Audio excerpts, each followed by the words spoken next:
Hi friends, నేను మీ స్వప్న స్వామి drawing arts. చాలామంది drawing classes పెట్టండి అని మన యూట్యూబ్ ఛానల్లో కామెంట్ చేశారు, మెసేజ్ పెట్టారు. సో వాళ్ళ కోసం డ్రాయింగ్ అనేది ఎలా నేర్చుకోవాలి దాని గురించి మనం ఈరోజు ఈ టాపిక్ మాట్లాడుకుందాము. సో డ్రాయింగ్ నేర్చుకోవాలంటే ఫస్ట్ మనం బేసిక్స్ నేర్చుకోవాలండి.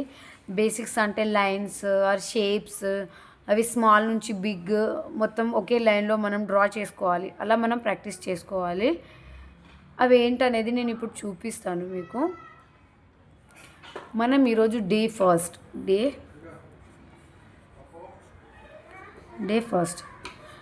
ఫస్ట్లో మనం ఫస్ట్ లైన్స్ నేర్చుకోవాలి.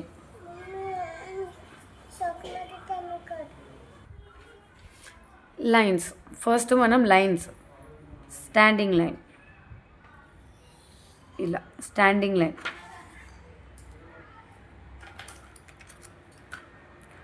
ఈ లైన్ అనేది మనం పైనుంచి కిందికి, కింది నుంచి పైనకి ఇలా స్ట్రేట్గా రావాలి అన్నట్టు మనకు లైన్. ఇలా స్కేల్ అవసరమే పడదు. ఒక 100 టైమ్స్ ఇవి ప్రాక్టీస్ చేయాలి. ఎన్ని టైమ్స్? 100 టైమ్స్.